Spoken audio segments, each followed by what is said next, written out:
Games, Catching Fire was one of the highest grossing movies of 2013, bringing in more than $860 million, Ryan. Yeah. That's a lot of money worldwide. Yes. It comes out on DVD and Blu-ray at midnight tonight. Take a look. And the other half of the career pack, Brutus and Inabaria. It's with her teeth. She had them filed in the fangs so she could rip people's throats out.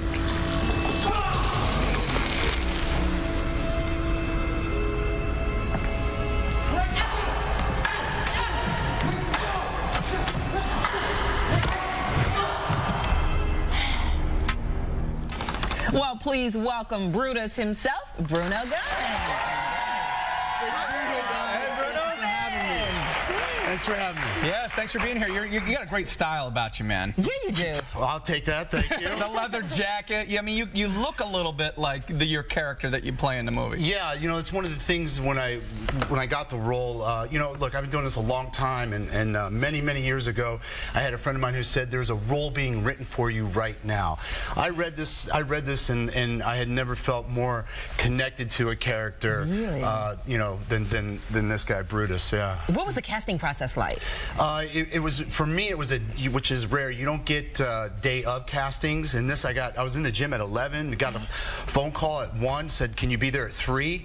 So I had 2 hours to race home, prepare, you know, create a story and bring it to the room and you know, audition for it. And then a week later, I got a phone call and said, you're down to 3, there's 3 guys, you're one of them. And then another following week, I got the news, breaking news that I was Brutus. And you were on your way to Rome or something? Yeah. Yes, yeah. That was it was pretty wild. Got dropped off on a Friday at LAX, arrived in Toronto, was catching a flight from Toronto to Rome, headed to Rome to visit family, and I'm in Toronto. I've got about 45 minutes, and my phone rings. My agent says, "What are you doing?" I said, "I'm trying to catch this flight," you know. And he's like, "Well, that's not the only thing you're catching. You're catching Fire's Brutus." Oh, that's awesome! So yeah, nice. Yeah. I mean, this is such a huge movie and series. I mean, were you scared? Were you intimidated when you went on set?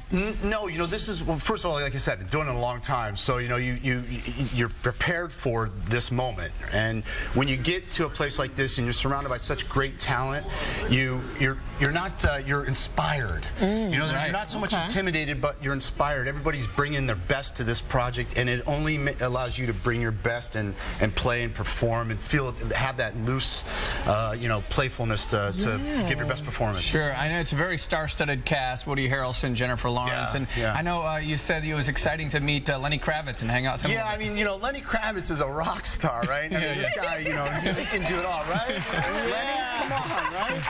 So, you know, I was sitting in makeup, because I don't sit in the hair chair too much, but I was sitting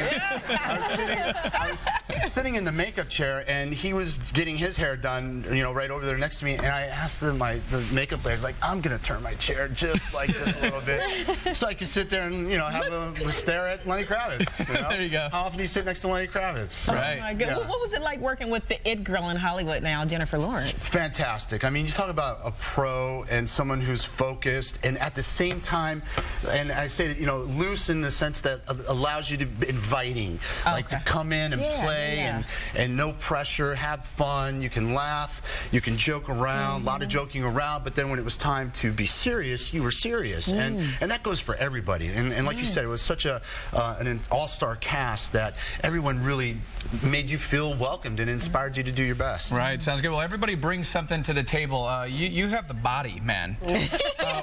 We got a picture of you. This is Bruno with the shirt off here. You look like an action figure. Yeah, well, that was the idea, right? I mean, that's kind of what we're shooting for here. Right. Those kind of roles. So what's the regimen like? I mean, do you eat real food? I mean, when I'm in Chicago, I do, man. Good. When I'm in Chicago, deep dish pizza. I'm on it. That's on the list tomorrow. Okay, no, but seriously, how does somebody get looked? You know, look, that's a lot of work, a lot of time in the gym, and a lot of discipline. It's a big nutrition is a big part of that. I mean, you can do 400 sit-ups, but if you're not eating right, they won't show. They won't show. It's really, I mean, a lot of it is nutrition. Everybody has those abs underneath, don't they? They sure do. They for everybody. They're really really do. You have them. You just got to discover them with he said it, with nutrition. It is. It's really a lot about nutrition, you know, and then you throw in even just a little bit of activity, and it doesn't take much activity. It really doesn't. You know, 30 minutes, man, you can accomplish a lot. Right. But if you dial in your nutrition, you'll amaze yourself, and you'll reach your full potential, and discover a lot about who you are. Are you eating any carbs? That's a big part of it too. No. No. Yeah, but he gets to eat all of the kale, spinach, and egg whites he wants. So yeah, and lobster. You want some de lobster? So really, The lobster. so Here, really they might give to you. we don't really know what happens to Brutus. Is Brutus going to come back?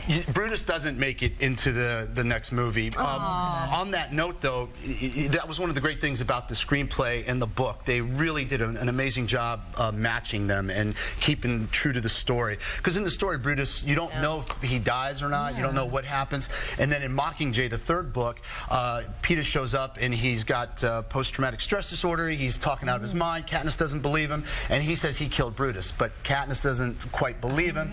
So it always left room. We would always like, well, maybe he'll show up in the third one. Well, no, we know. Well, you do know. yes, yes. All right. Just trying to keep hope alive.